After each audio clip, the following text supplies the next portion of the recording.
இரண்யாட்சா, உன் தவத்தை கண்டு நான் வியந்து நிற்கிறேன். உன் ஆசை என்னவென்று கேள். எந்த ஒரு ஆயுதத்தாலும் எனக்கு இறப்பு வரக்கூடாது. அக்னி தேவா, எங்களை காப்பாற்றுங்கள். அந்த இரண்யாட்சனிடம் எங்கள் ஆயுதங்கள் எதுவும் வேலை செய்யவில்லை. என் வீரர்களை சுட்டு பொசுக்கும் உன்னை நிச்சயம் விடமாட்டேன். உனக்கு தக்க தண்டனை கொடுப்பேன். பூதேவிக்கு ஏதாவது ஆபத்து நேர்ந்தால் அவரை பாதுகாக்கும் பொறுப்பை ஏற்றிருக்கும் நான் தானே பதில் சொல்ல வேண்டும், இல்லையா சுவாமி? அக்னி தேவனே, எங்களிடமிருந்து செய்தி வரும் வரை அவர் வெளியில் வர வேண்டாம். பூதேவியை எங்கு இருக்க சொல்லியிருக்கிறோமோ அந்த அரண்மனையிலேயே இருக்க சொல்லிவிடுங்கள்.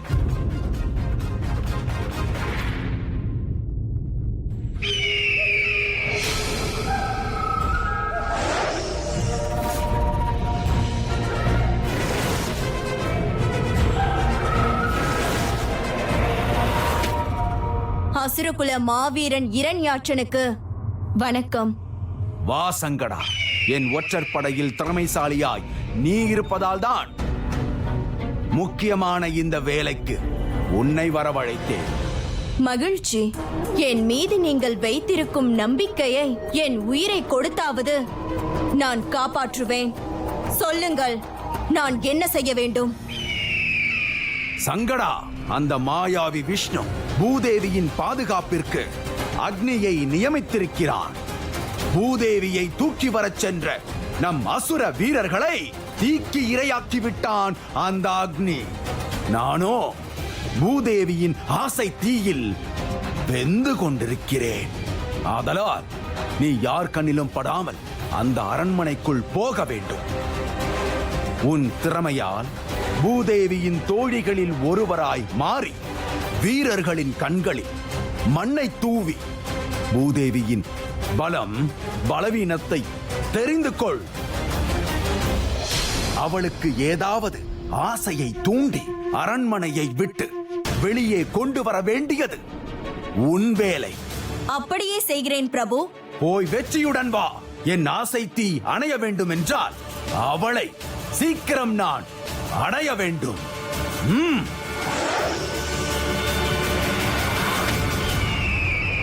தாயே, இந்த உலகத்திற்கே அன்னம் கொடுப்பவள் நீ. நான் தினமும் உன்னை வேண்டுகிறேன். தாயே, என் குடிசையில் சமைக்க கைப்பிடி அரிசி கூட இல்லை. வயதான என் தாய்க்கும் தந்தைக்கும் உணவு கொடுக்க முடியாமல் நெஞ்சம் புதைத்து நிற்கிறேன். தாயே, எனக்கு ஏதாவது வேலை கொடு. உன்னை பக்தியுடன் கை தொழுது நின்றால் சகல ஐஸ்வர்யங்களும் தருவாய் என்று சொல்கிறார்கள். உன் கருணை பார்வை என் மேல் படாத பாவியாகிவிட்டேனா? என் பக்தியில் என்ன குறை கண்டாய்? ஏன் எனக்கு அருள் தர மறுக்கிறாய்? திருப்பார்க்கடலின் திவ்யமே, திருமகளே, எனக்கு ஒரு வழிகாட்டு தாயே, வழிகாட்டு தாயே.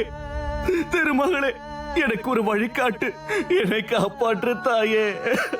உன்னையே நம்பி இருக்கும் என்னை காப்பாற்று தாயே, என்னை காப்பாற்று. தேவி. சுவாமி, எங்கு சென்று இருந்தீர்கள்? என்னை விட்டு வெகு தூரம் சென்று விட்டீர்களோ என்ற கவலை எனக்கு வந்து விட்டது. நீங்களே நானாக இருக்கும்போது, நானே நீங்களாக இருக்கும்போது தேவையற்ற இந்த கவலை எதற்கு தேவி?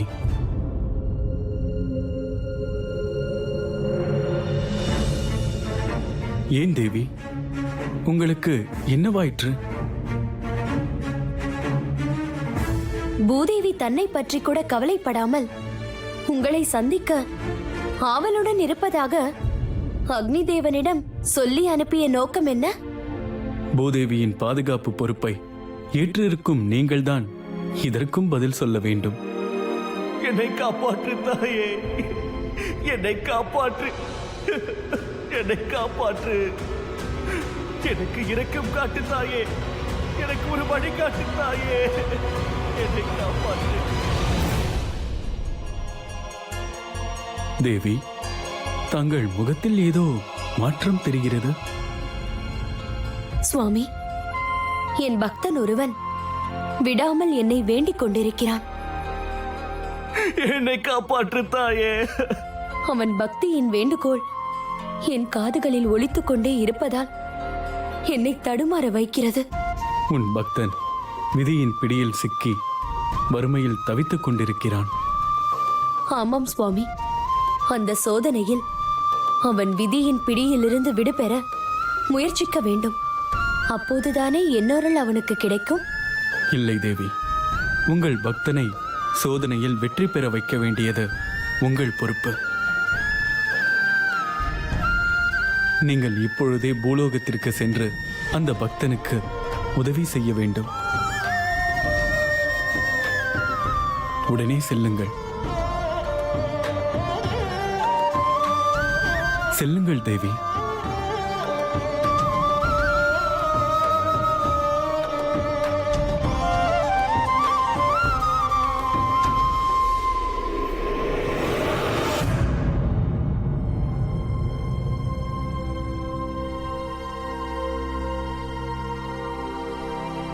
வாப்பா, இவ்வளவு நேரமும் உன்னைத்தான் எதிர்பார்த்து கொண்டிருந்தோம். மன்னித்து விடுங்கள் தாயே. இன்றும் எனக்கு வேலை எதுவும் கிடைக்கவில்லை. அந்த லட்சுமி தேவியின் கருணையும் எனக்கு கிடைக்கவில்லை. இன்றும் நீங்கள் பட்டினிதான் கிடக்க வேண்டும். இல்லையப்பா, நீ வேலை தேடிக்கொண்டு வெளியே போயிருந்த போது இந்த ஊரின் பெரிய வீட்டு ஐயாவின் வேலையாள் உன்னை தேடி வந்திருந்தார். அவரிடம் ஏதோ வேலை இருக்கிறதா. நீ வந்தவுடன் உன்னை வர சொல்லி இருக்கிறார். போகிறாயப்பா? இதோ அம்மா, இப்பொழுதே போகிறேன்.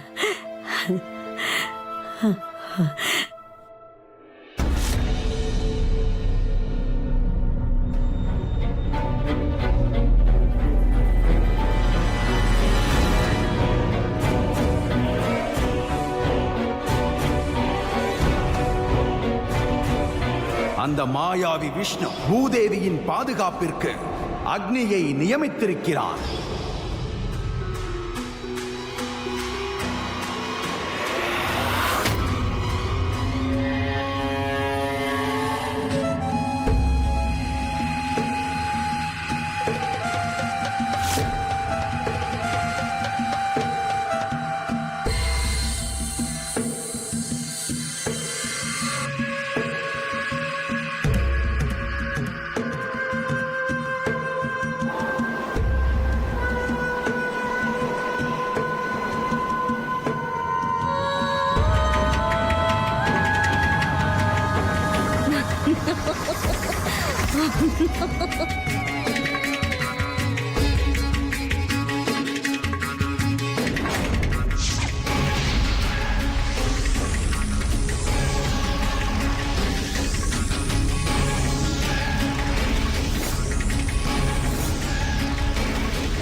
என் மாய சக்தியால் பூதேவியின் சேவகி போல் மாறிவிட்டேன். இனி தேவ வீரர்கள் என்னை தடுக்க மாட்டார்கள். நான் உள்ளே செல்ல எந்த தடையும் இல்லை. பிரபு எனக்கு இட்ட கட்டளையை சுலபமாக நிறைவேற்றி விடலாம்.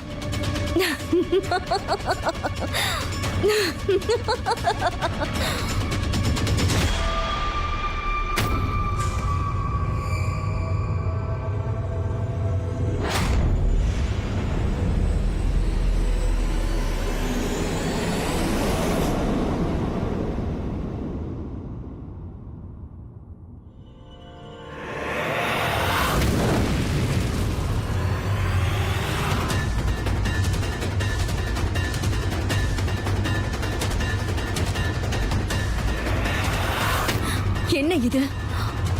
ஓ, இதுதான் அக்னி வலயமா? ஐயோ, வீரர்கள் வேறு என்னை பார்க்கிறார்கள்.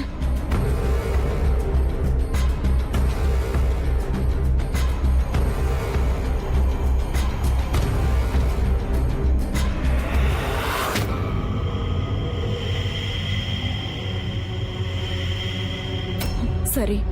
அங்கு பார்த்தாயா? அந்த பெண்ணை அக்னி தடுக்கிறது. அப்படி என்றால் அவள் அசுர கன்னியாகத்தான் இருக்க வேண்டும். ஆமாம், அசுரர்களால் தான் அக்னி வலயத்தை தாண்டவே முடியாது. ஏய், யார் நீ? எங்கு செல்கிறாய்? வாருங்கள். உன்னைத்தான். அங்கேயே நில், நில். ஏய், உண்மையை சொல். இல்லை என்றால் அக்னி தேவனால் தண்டிக்கப்படுவாய். என்னை தண்டிப்பது இருக்கட்டும், அதற்கு முன் நான் உங்களை தண்டிக்கப் போகிறேன்.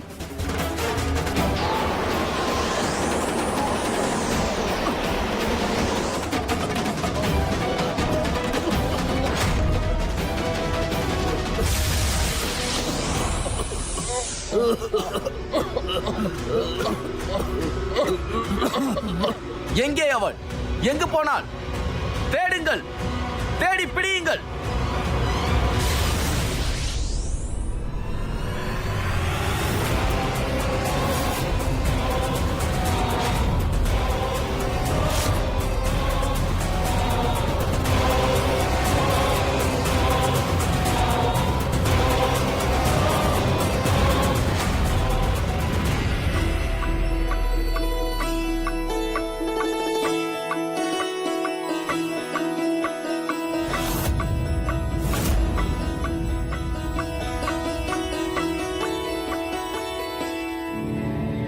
இது போல் ஒரு அழகியை எந்த லோகத்திலும் பார்க்கவே முடியாது. இந்த அழகை பார்த்து நம் பிரபு மயங்கியதில் ஆச்சரியமே இல்லை. முதலில் நான் இவளின் நம்பிக்கையை பெற வேண்டும். பின்பு பிரபு இட்ட கட்டளையை நிறைவேற்றி விடலாம்.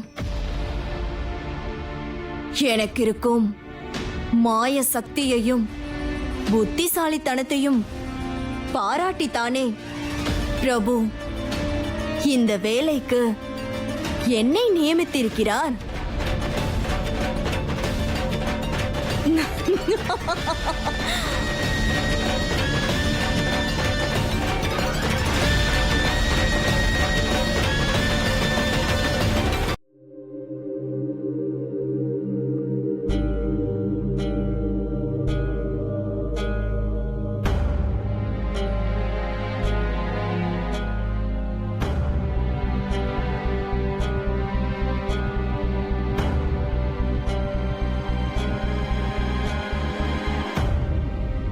சுவாமி, வைகுண்டத்தை விட்டு எங்கு சென்றீர்கள்? பூலோகத்திற்கு சென்றிருந்தேன் தேவி.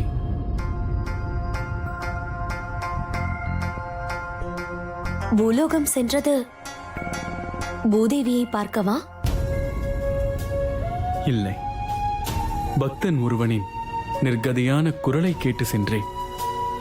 சிறிது தாமதித்திருந்தாலும் பெரிய தவறு நடந்திருக்கும்.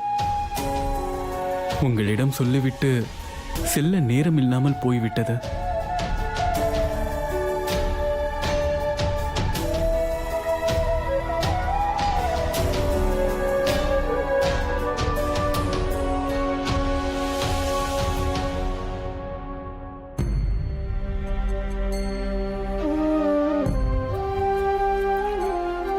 பூதேவியின் பாதுகாப்பை பார்ப்பதற்காக சென்றிருப்பீர்களோ என்று நினைத்தேன். தேவி, அது உங்கள் பொறுப்பு. நான் தலையிட மாட்டேன். பூதேவியின் பாதுகாப்பை பற்றி நீங்கள் அல்லவா எனக்கு தகவல் சொல்ல வேண்டும். இப்போது என் கவலை என்ன தெரியுமா? நம் பக்தன் ஒருவனுக்கு உங்கள் அனுகிரகம் கிடைக்க வேண்டும். நீங்கள் இப்போதே பூலோகத்திற்கு சென்று அவரை பாதுகாக்க வேண்டும்.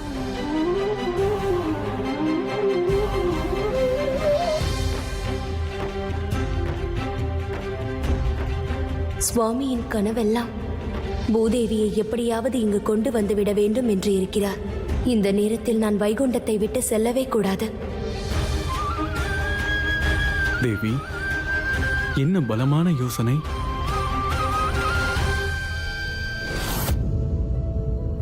சுவாமி, உங்கள் உத்தரவை மீற முடியுமா? அந்த பக்தனுக்கு நிச்சயம் உதவி செய்கிறேன். இருந்தாலும்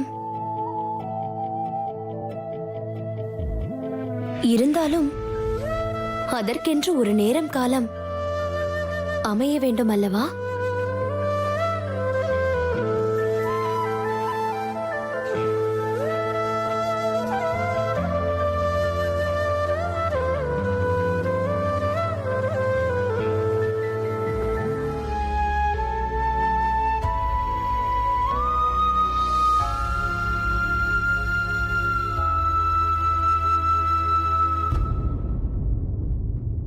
தேவி, நீங்கள் இன்னும் அந்த பக்தனுக்கு அருள் புரிய புறப்படவில்லையா?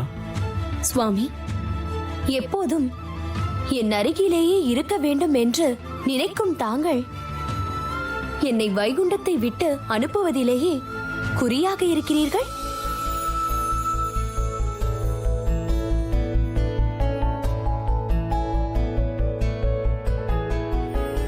தேவி, நான் வைகுண்டத்தை விட்டு போக சொல்வது என்றும் என் இதயத்தில் இருக்கும் தங்களை பிரிவதற்காக அல்ல. என் லக்ஷ்மி கடமையிலிருந்து தவறிவிடக் கூடாது என்பதற்காகத்தான் சொன்னேன்.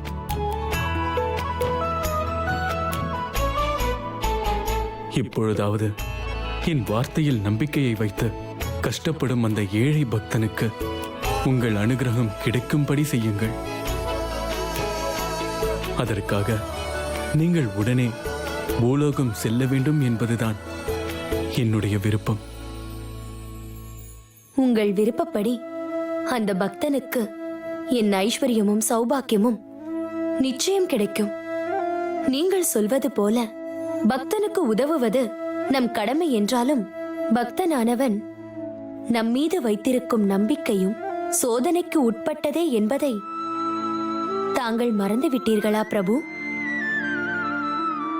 அந்த சோதனையில் அவன் வெற்றி பெற்றால் என் அனுகிரகம் அவனுக்கு கிடைக்கும் என்பதில் தங்களுக்கு சந்தேகமே வேண்டாம்.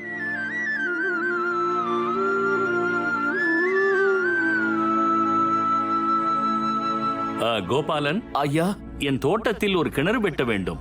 அதற்காகத்தான் உன்னை வரச் சொன்னேன். உன்னால் முடியும் தானே? கண்டிப்பாக வெட்டித் தருகிறேன் எஜமான். உன்மேல் எனக்கு நம்பிக்கை இருக்கிறது. சீக்கிரமே கிணறு வெட்டும் வேலை முடிந்து தண்ணீர் வர வேண்டும். புரிகிறதா? இப்போதே வேலையை ஆரம்பித்து விடுகிறேன். நீங்கள் குறித்த நேரத்தில் கிணற்றை வெட்டி விடுவேன். நல்லது. உன் வேலைக்கான கூலி உனக்கு வந்துவிடும். நீ சொன்னது போல் வேலையை உடனே ஆரம்பித்து விடு.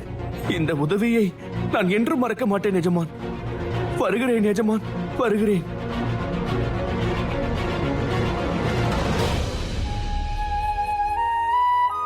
தேவி, உங்களுக்கு இந்த மலர் தோட்டத்தை பார்த்தால் என்ன தோன்றுகிறது? சுவாமி, இந்த வைகுண்டத்தில் மகோன்னத மகிழ்ச்சியாய் இருப்பதற்கு இந்த மலர் தோட்டத்தின் பங்கும் இருக்கிறது. சரியாக சொன்னீர்கள். நம் மகிழ்ச்சிக்கு மிகவும் காரணமாக இருக்கும் இந்த இடத்தில் ஒரு அரண்மனையை நிர்மாணிக்கலாம் என்று யோசித்துக் கொண்டிருக்கிறேன். மலர் தோட்டத்தில் மாளிகையா? எதற்காக? மாளிகையை கட்டி யாருக்காவது பரிசாக தரப்போகிறீர்களா? அதை தெரிந்து கொள்ள ஆர்வமாக இருக்கிறீர்கள் அல்லவா? பொறுங்கள், தக்க சமயம் வரும்போது தாங்களாகவே அதை அறிந்து கொள்வீர்கள்.